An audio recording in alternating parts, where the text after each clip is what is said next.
Welcome back to Best Recapped Movie. Today I will show you a 2012 American revisionist western called Django Unchained. Spoilers ahead.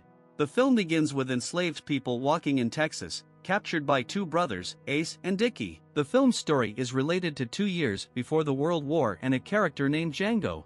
Later that night, they suddenly run into someone named Dr. King Schultz. He tells them that I am looking for two slave traders named Ace and Dickie to buy an enslaved person named Django from them. In the meantime, Dr. Schultz gets up and asks the enslaved people, "Is there anyone among you who used to work on the Kurokan farm?" Which is met with a yes response from Django. Meanwhile, Dr. Schultz turns on his lantern and moves to identify him. He then asks him about the Brittle brothers. So Django says their names, Big John, Ellis, and Roger, sometimes called Little Raj. Django then talks about them. Ace asks Dr. Schultz to stop talking to Django, but Dr. Schultz replied that I was just a customer and wanted to make a deal. An argument escalates between Ace and Schultz, and Ace threatened him with death. Schultz, who doesn't see the situation right and is looking for the final purchase of Django, shoots Ace and Dickie's horse. Afterward, Schultz stands over Dickie's head while the horse falls on his leg and suffers a lot of pain. Schultz sarcastically apologizes to him for targeting his brother and his horse. Dickie tells about the death of his brother and his horse. In response, Schultz says he shot them when Ace threatened him with his gun. After that,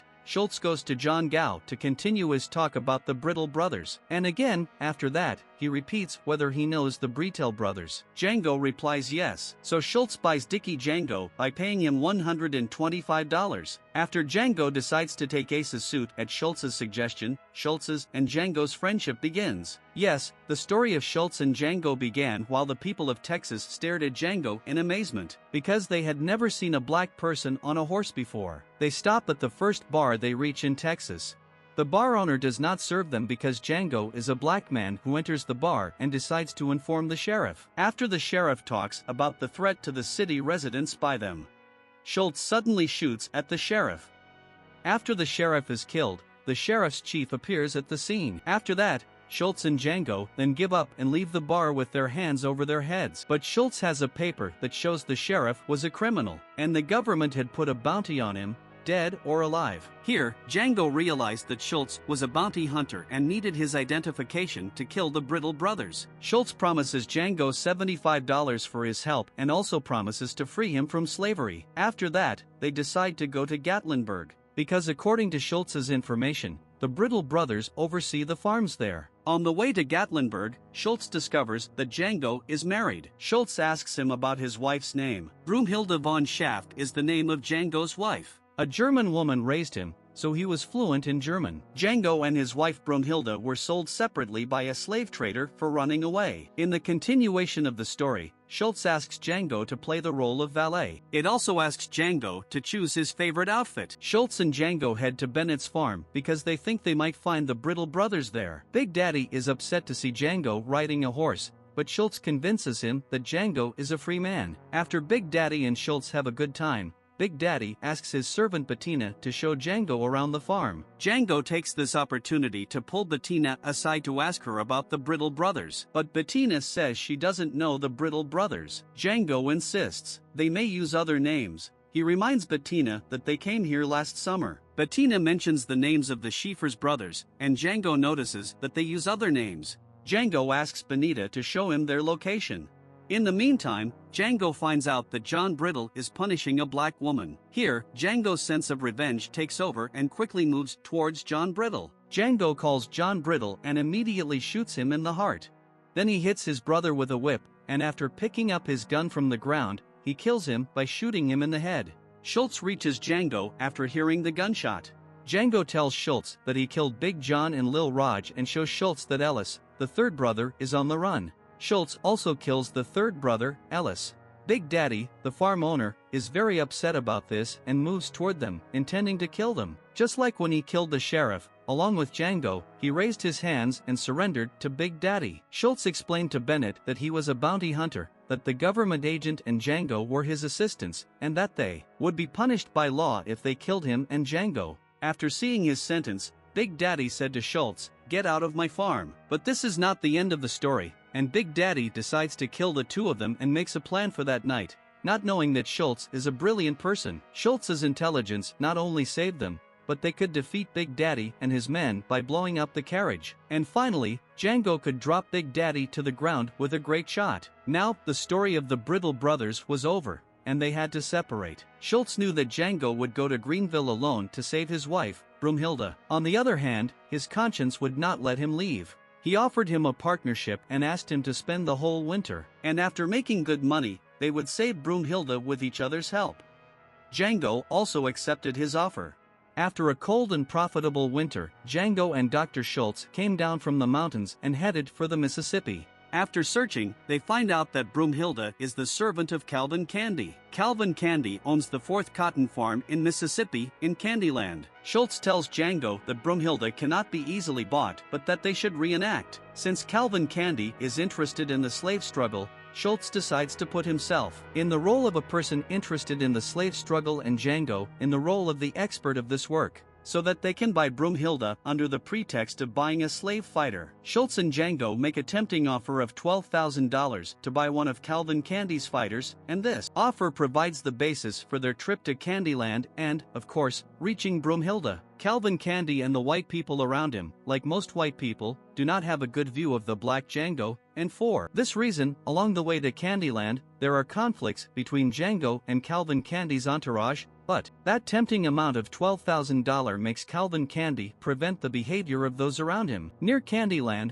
Calvin notices the capture of one of his fighters who was running away. It is here that we realize Calvin's violent spirit because he considers his slave fighter to be worthless, and by raising the question of who will pay back the amount he paid for him, he can at any moment turn his subordinate dogs in to send the poor person to be torn to pieces. After that, Schultz agrees to pay Calvin back so he won't see the scene continue. On the other hand, Django has to play his role well as a black person who hates black people to make everything seem normal, so he disagrees. Calvin is greatly shocked by Django's work, so he decides to hand the poor black man over to the greedy dogs to see Django's reaction. To make everything seem normal, Django tells Calvin, "If you wanted to impress me, you made a mistake." Schultz and Django finally arrive at Candyland, where they must free Broomhilda from Calvin Candy at any cost. Here we meet a character named Stephen, a black servant close to Calvin. In the beginning, Stephen is shocked to see Django on the horse, anger and jealousy in his eyes. After his pleasant conversation with Calvin, Stephen mocks Django, who then faces a harsh reaction from Calvin, who says, "Django and Schultz are my clients. They are our guests tonight, and you should entertain them." After this, Calvin got out of the carriage and went to his sister Laralee Candy, who came to welcome him and kissed her. Then Schultz, who had been assured by Calvin of Broomhilda's presence there, asked him to send the servant who knows German to accompany him to his room. But Stephen says that Broomhilda ran away the night before, and today, they put her in the hot box as punishment. Django puts his hand on his gun in anger, but after realizing that she is still alive, he decides not to continue her decision. So Calvin orders them to take her out, clean her up, and send her to Schultz. And after a long time, Django sees his wife, Broomhilda, when she is taken out of the hot box. At night and before dinner, Laralee, Calvin's sister, takes Broomhilda to Schultz's room. When Schultz opens the door, he is amazed at Broomhilda's beauty. Schultz asks Broomhilda, "Do you can speak German?" Broomhilda replies that speaking to you in German would be my pleasure. While Laralee is showing off between Broomhilda's talks, Schultz invites Broomhilda and closes the door without paying attention to Laralee. When Broomhilda enters the room, Schultz gives her a glass of water. Then, Schultz starts talking to her in German because Calvin's people might hear them. Schultz talks about the difficult path he and his friend took to reach her now, and he tells about his and his friend's intention to free Broomhilda. Broomhilda says she has no friends. Schultz laughs back and says, "Your friend is behind the door. Just don't scream." With Schultz's sign, Django opens the door and says, "Hey, little troublemaker." Broomhilda faints from happiness and falls to the ground. Dinner time arrives, and the conversation between Calvin and Schultz about buying and selling black fighters continues. Schultz and Calvin agree to buy one of Calvin's black fighters for $12,000. But Schultz doesn't intend to buy the fighter. All this is because of Broomhilda's purchase. So he convinces Calvin to come back with his lawyer in 5 days for the purchase due to a large amount of money. Schultz asks Broomhilda to fill his glass in the middle of the conversation. "Be careful not to fall in love with a black woman," Calvin taunts. Saying that he loves his mother tongue, German, Schultz wants to arrange the purchase of Broomhilda. Stephen, a very sly person, notices Django's glances at Broomhilda. He pulls Broomhilda aside to find out about their relationship, but Broomhilda doesn't reveal anything. Before Schultz offers to buy Broomhilda, Steven convinces Calvin to listen to him privately in the library, because of a problem in the kitchen and making dessert. According to the conversations between Calvin and Steven, Steven actually understood the whole story of Schultz and Django. He tells Calvin that they are not going to buy the warrior, they are only going to buy Broomhilda. Calvin gets angry that Django and Schultz tricked him and decides to exact heavy revenge on them. After that, Calvin returns to the dinner table with a bag. Calvin asks his sister to go to Billy, who is downstairs buying some slave girls, and watch over them. Schultz then mentions that before Calvin left, he wanted to say that he would ask to buy Broomhilda. Calvin answers with a little pause, "We will address that too." After that, Calvin takes the skull out of the bag. Calvin states that the skull belongs to an enslaved person named Ben, who cared for his father, grandfather, and even himself. He breaks the back of the skull to show Schultz and Django its 3 dents. He mockingly points out that the 3 dents in Ben's skull are related to slavery. He tells Django that if I take this hammer and hit your head, these dents will be created on the back of your head. At this moment, Calvin shouts and wants them to surrender. And by putting pressure on Django and Schultz through Broomhilda, he forces Schultz to pay $12,000 to buy Broomhilda. Calvin then mockingly invites them to dessert before giving Schultz Broomhilda's receipt on the spot. After Schultz receives Calvin's receipt when he, Django, and Broomhilda are about to leave the house, suddenly, Calvin stops them and asks Schultz to shake his hand before they leave, as is the custom for buying Broomhilda. Schultz refuses and says, "I am not Southern and do not accept this custom." Calvin threatens to kill Broomhilda if he doesn't shake his hand. Schultz says, "You really want me to shake your hand?" After Calvin says yes, Schultz raises his hand for a handshake but shoots Calvin in the heart. Steven shouted and ran towards Calvin. Schultz turns to Django and says, "I'm sorry, I couldn't resist." Here, Dr. Schultz is shot and killed.